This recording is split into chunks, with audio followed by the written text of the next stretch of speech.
আজকের ভিডিওটি মালয়েশিয়া প্রবাসী ভাইদের জন্য খুবই গুরুত্বপূর্ণ। বিশেষ করে যে সকল প্রবাসী ভাইরা ই পাসপোর্ট কিংবা এমআরপি পাসপোর্ট করতে দিয়েছেন, কেননা বর্তমানে প্রবাসী ভাইরা আমাকে পার্সোনালি কমেন্টে অনেক সময় আপনারা জিজ্ঞেস করে থাকেন যে আপনারা পাসপোর্ট আবেদন করেছেন, এখন পাসপোর্ট সংগ্রহ কিংবা কালেক্ট করবেন কিভাবে, কিংবা কিভাবে তারা পাসপোর্টটা নিবেন, এই সম্পর্কে অনেকেই প্রশ্ন করেন।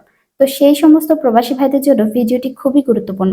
কিভাবে আপনারা পাসপোর্ট পাবেন, যদি পাসপোর্ট রিনিউ করার জন্য আপনারা আবেদন করে থাকেন, সেই ক্ষেত্রে আপনি তিনটি উপায় অবলম্বন করতে পারেন।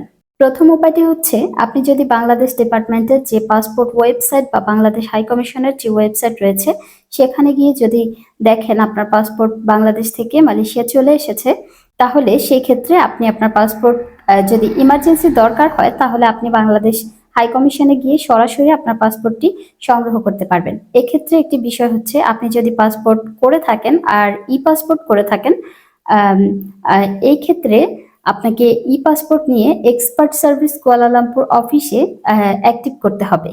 এটা হচ্ছে প্রথম অপশন। আপনি সরাসরি বাংলাদেশ হাই কমিশন থেকে আপনি পাসপোর্টটি সংগ্রহ করতে পারবেন। দ্বিতীয় অপশনটি হচ্ছে, আপনি যদি মালয়েশিয়ার বিভিন্ন প্রদেশে জোহর বারু কিংবা পেনাং কিংবা তেরেঙ্গানু অথবা যে কোনো স্থানে থাকেন কিংবা অন্য কোথাও থাকেন, সেই ক্ষেত্রে আপনি চাইলে পোস্টলাজুর মাধ্যমে আপনি আপনার পাসপোর্টটি সংগ্রহ করতে পারেন।